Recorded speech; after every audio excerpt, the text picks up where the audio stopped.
Thank you, and it's a privilege to be here with you today, such a good group of people who have been raising their voices to the plight of our brothers and sisters in the Middle East. For more than a decade, extremists over there have targeted Christians and other minorities, and you just look at the numbers and it's very stark, going from 1.5 million Christians in Iraq to fewer than 250,000 today. In Syria, looking back over the decades, realizing that we had a third of the population there in the 1920s, now less than 10%.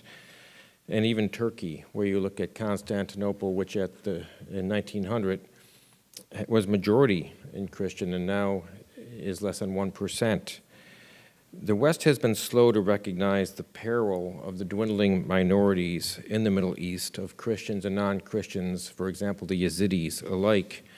But recent actions of ISIS are changing that. When you have ISIS with its rhetoric and actions, rhetoric such as, "We will conquer your Rome, break your crosses, and enslave your women," and they've been rolling across the Middle East with carrying out that threat.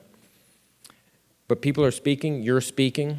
We have international leaders speaking out. Pope Francis has been adamant with respect to what's been going on over there. And we in Congress are speaking as well and joining our voices. I was proud to co-sponsor a resolution that we passed out of the House last year, H-Res 683, that condemned the severe persecution that Christians and other ethnic and religious minority communities are suffering in Iraq, and calling for international humanitarian intervention to aid these groups. This year, I've co-sponsored legislation 1568, the Protecting Religious Minorities Persecuted by ISIS, to allow individuals from Iraq or Syria who are persecuted by ISIS for their religious beliefs to apply for priority refugee admission to the United States. Moreover, the United States, for its part, remains the largest provider of bilateral assistance to address the humanitarian crisis in Syria, with more than $4 billion to date. The United States, through the Department of Treasury's Office of Foreign Assets Control, also has instituted a comprehensive sanctions regime against Syria in response to the ongoing violence and human rights abuses taking place there.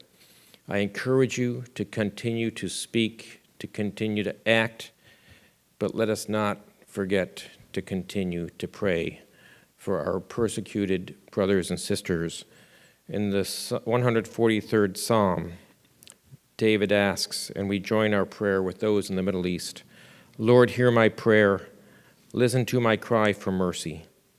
In your faithfulness and righteousness, come to my relief. Do not bring your servant into judgment, for no one living is righteous before you. The enemy pursues me. He crushes me to the ground.